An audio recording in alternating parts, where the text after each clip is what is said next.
Hey there! It is Wealth Building Wednesday. Yes, every other Wednesday, Kate and I come on and we do a Wealth Building Wednesday. And today we are talking about now you want to buy a house. All these other weeks, we've been talking about credit, we've been talking about debt, and we've been talking about money and getting yourself prepared. Well, now we're going to talk about buying a house. Yes. It's a Absolutely. great thing when you have the ability to buy a house. You are gonna be an adult, right? That's when you Welcome to start the adult. adulting. Right, right. Yeah. And then you're gonna realize that you wanna go back to being a kid because adulting is just a crazy thing, but I digress. All right, so, we're gonna talk today about, preparing yourself to buy a house and what it's going to take to get that done. So the first thing I'm going to bring up is this checklist. I'm going to take us off. And I have this home buyer questionnaire. And basically what it does is it goes through all the different things a particular buyer to um, is going to need. So from financing to requirements on what they want in their home, just everything, the contracts, the understanding of the contracts, all of that. So what I do is I do a buyer consultation, and it prepares the buyers for what they're going to need to understand. So contracts, um, um, verbiage, terminology of the real estate industry and markets. So from there, um, we go into the financing part. Um, when you are getting ready to look for homes, the first thing you're gonna do is not go on Zillow and look at houses. Like that's the last thing that you do, right, Kate? Yes, Everybody wants absolutely. to jump on Zillow and start looking for houses, and that's just simply not the case. The first thing that you're Well, like, going to do go ahead. I was just going to say, one thing I learned about Zillow is that they are now actually a brokerage themselves. So if you are going on Zillow, which is fun, it's fun to look at, Right. right? But that's not necessarily the best way to go about purchasing a home for yourself when you're out there looking.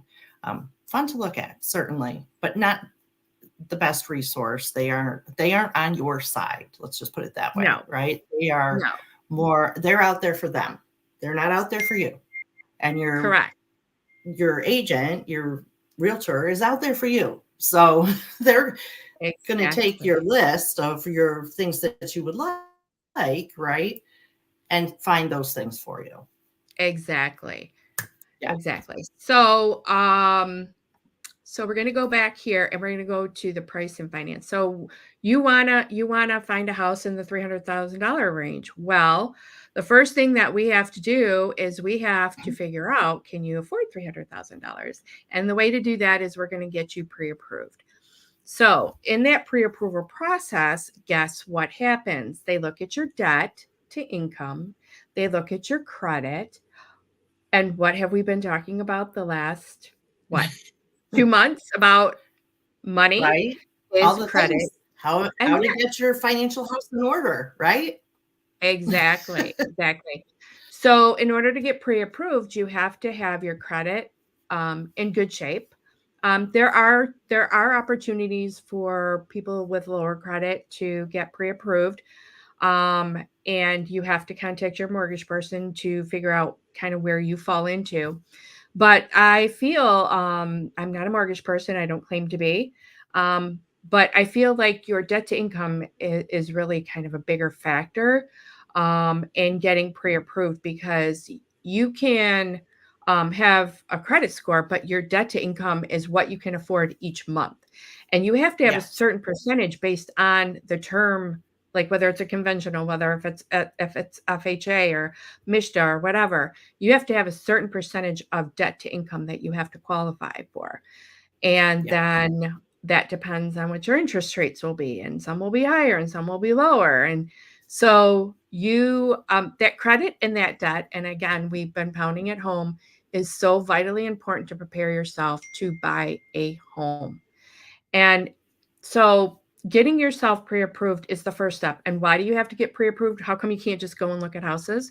Because in order to put in an offer on a house, you have to, one, know how much you can afford. Okay. So when we're going out looking at houses, I have to know how much you can afford. If we're going to go and look at a house that's $300,000, but then you're pre-approved for 250, well, guess what? We just wasted a bunch of time looking at houses at 300,000 because you could only afford a house that was at 250. So pre-approvals are going to tell us where we're going to look for houses. Then when we go to put in the offer, that seller is going to look for that pre-approved amount. Does that pre-approval, and not a pre-qualification, because pre-qualification is just a, hey, I looked at your name, I looked at your credit, and you're good to go. Like, it's not an in-depth pre-approval. So if you I lost my train of thought. So on the pre-approval, so on the pre-approval, are you needing to sell a house, right? So is that a like a criteria that you have to meet? Is it the taxes? Are the taxes going to be low enough on that particular house? So the pre-approval is one part of your pre-approval, but then there could be criteria within that pre-approval that you need to meet as well. So I'm saying that because a seller will look at that pre-approval, and as long as you conform to what everything states in that pre-approval, they're more willing to accept your offer, taking into consideration other parts of that purchase agreement. They're going to take your offer over somebody that submits a purchase agreement without a pre-approval, right? Absolutely. And how disappointing would it be to go look at all these houses and either A, not actually be qualified to purchase it, or B, you put in an offer and you don't have your homework done ahead of time, and somebody else who has gotten pre-approved and who has checked all the boxes, done all the things, wins because they've done all of that, right? So you might have the same offer, but if you're not pre-approved, I mean, I would take the pre-approved offer all day long over somebody who's put an offer in, but they're not pre-approved. Exactly. Another thing I wanted to point out. Yeah, go ahead. Sorry, I was just going to say that just because you're pre-approved for 300, 400,000, whatever the number is, doesn't mean you should spend it. Doesn't mean you need to spend all of that. You should find a house that comfortably fits within your financial strategy as a whole. You don't ever want to end up house poor. That's never a great idea. So that's Yes. So exactly what Kate said. So you have to take into consideration, just because you're pre-approved at, let's say, $400,000, doesn't mean that you should actually get into a house that is $400,000. And here's why: because you have taxes, you have insurance. You should take into consideration do you have two incomes? What happens if one income drops off? That's really kind of what I did when I was looking for my house. Is, okay, I'm married, but I need to look for a house that I could afford if something happened to my husband. Right. So that's how I went in. My pre-approval was like 200,000 or something, and I ended up buying a house that was 120. And that was okay. I have shelter, right? And now when the market's at where it is right now, it's worth much more, right? So and I'm not house poor. I'm not having to live in my house all the time and not being able to not go out because I'm house poor, because I've strapped myself, because I bought at what I was pre-approved for, which is, I think, the biggest mistake first-time home buyers make. Absolutely. I think so too. Yeah. 100%. Yeah. Do you have any questions for me, Kate? Well, I know that we've talked, up to the purchase, right? Once somebody buys a house, after that, the following year, what are some of the pitfalls or holes they might land in if they don't plan for them? Oh, great, great question. Okay, so the biggest pitfall that most people fall into, especially now that home prices are like extremely high, and they're high because we of supply and demand. If you know anything about economics, if there is low inventory, that makes it a bigger demand, and when you have a bigger demand, the prices go up. So that's just economics 101. Which I ended up leaving economics class, but I learned that part of it. But I say that because the prices are really high right now. And so when people Mhm. are buying houses, everything looks great on paper when they first buy it. A year down the road, those taxes become uncapped. And when they become Right. uncapped, that's when the escrow shortfalls come into play. And escrow shortfalls are really kind of a big kick in the gut for most home buyers. And I've seen it so much over the last couple years. And what an escrow shortfall is that the taxes become uncapped, and so they increase based on the sale price of the home, the millage of the city or township that they're in. There's a calculation, and your mortgage person should be doing their due diligence to let you know what that approximately could be. I actually have an Excel spreadsheet my mortgage person gave me to calculate those things. Um, but you should have somebody calculating those so that you can take that into an account when you're going out to look at a home and put an offer in. What is that? What are those taxes going to be in a year? Because I have a certain buyer that unfortunately her mortgage person didn't do that due diligence. And we bought a couple of years ago, and she got socked with a big, huge escrow shortfall. And it almost pushed her out of being able to afford that home, and she might have had to sell. So the biggest thing everybody has to look for, and it happens a year after you have purchased that house because the taxes become uncapped. Um, so Right. I say that it's a year after, but you should be looking at it going into the purchase agreement. You don't go in just saying, "Oh yeah, I can afford this home. I can." The taxes are great right now. You have to think about it down the road a year from now. That's the biggest expense Right. I see most buyers are going to have to deal with. And then obviously, the other part is finding the little intricacies that happen when people are in an empty home, right? Because most times, you go into a home that's furnished. And unfortunately, sometimes people will hide things and things like that. So then you have these little intricacies that come up that you didn't know on certain homes. So that ends up being I feel, the second highest cost for most people. Yeah. Don't you agree? Oh, definitely. I mean, Yeah. I can think of examples for both, but yeah, I think most people And when you don't you're use your right. credit card for that. You don't use your credit card for those emergency Right? things. Definitely not.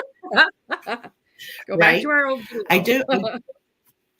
I think you are right, though. Most people don't think about when they're looking for a new home that, maybe that homeowner has built that house and has been there for 30 years or what have you. And what's going to happen when that house sells is the cost of, you know, everything, the escrow, the whole deal is going to go up because it's now going to be revalued, right? So everything's going to go up. The township's going or the city or And whatever. I live in a township, so it's going, yes. And and now even they're the going to be paying insurance goes more. up. The insurance Yeah. goes up too because it costs more to rebuild that house than it did a year ago or 2 years ago. So your Yeah. insurance is gonna go up significantly. So both of I those do. excuse me, both of those things Sorry. are gonna change the escrow. Yeah. I do think if you have a great homeowner's insurance agent, that they should keep you up. The person who is living in that home and who is the seller, they should be on top. The insurance agent should be on top of that to maintain the coverage for what the value is. Yeah, that's another topic we could probably talk about, because people, um, just like, oh, I've got my insurance, but they don't necessarily have, they've been paying the same thing, or they get the standard rate increase like everybody's gotten, right? But Yep. that doesn't mean that you have more coverage, but your house has more value too. And Correct. I think you're right, people don't think through that buying a house. And then I don't know about you, but every single time I've bought a house, I've gone in and changed things, upgraded things, or whatever, whether it's right away or over time. And that's another thing that's going to change the value of the home going forward for Yep. the homeowner. So, Yep. yeah. Yeah. Very much so. Very much so. Yeah. All right. I think we've hit everything. I'm just going to summarize really quick. Yeah. The finance part of this is getting yourself prepared to buy the home is the biggest thing that you can do. Save money, right? Do all the strategies that we've been talking about in the Mm-hmm. Wealth Building Wednesday. Get yourself in a good position to have a budget, because that's going to help you when you buy a house. Absolutely. Budgeting helps you to save money. Getting rid of your debt is going to get you in a good position to be able to purchase a house with a possibly lower interest rate. Absolutely. And when you're fixing your debt, obviously your credit's going to get better. So, Mhm. you know, it all really goes hand in hand, and is it just is like a big it's a big domino effect, right? Like if you screw up anything on your debt, it's going to affect your credit, right? And when it 100%. affects your credit, it's going to affect your ability to buy things. So Yeah. it's just, yeah. And And we were all young, right? We were all oh silly, and yeah. we Oh did those yeah. things. Yeah. Oh yeah. My first house was way more house than I should have had, for sure.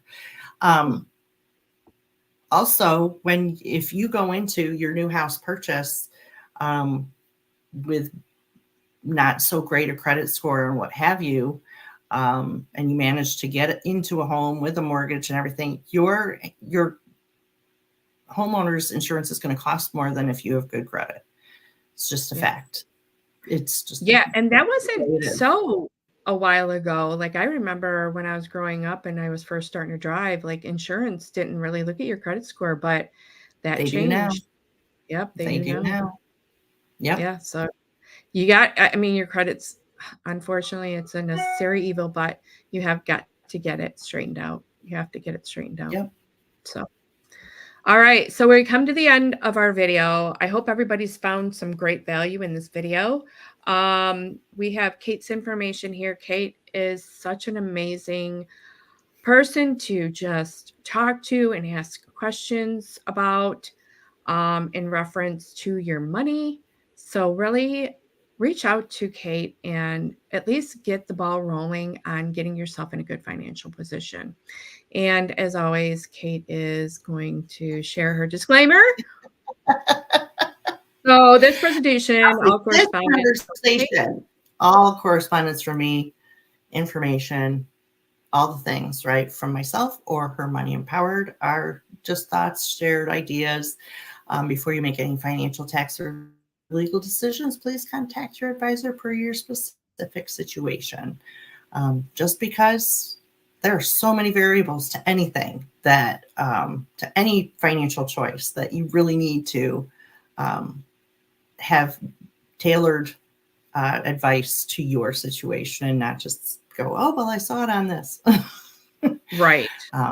As you know, when you're going through your list to plan purchasing a home, there's so many different things on there that contribute and are a variable, and same thing with anything financial. So yeah.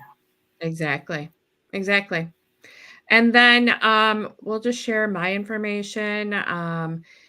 I work with buyers all the time. Buyers can be sellers. So listings are my specialty. I do focusing on educating all of my clients, because I think it's vitally important to make sure that everybody's educated about the process. I do homeschool my son, so there's that. I love that. But just get yourself prepared. And we hope you find value in each and every video that we share. And make sure that you put questions in the comments if you have any, and reach out to us if you need us. Take care. Absolutely. We're here. Thank you.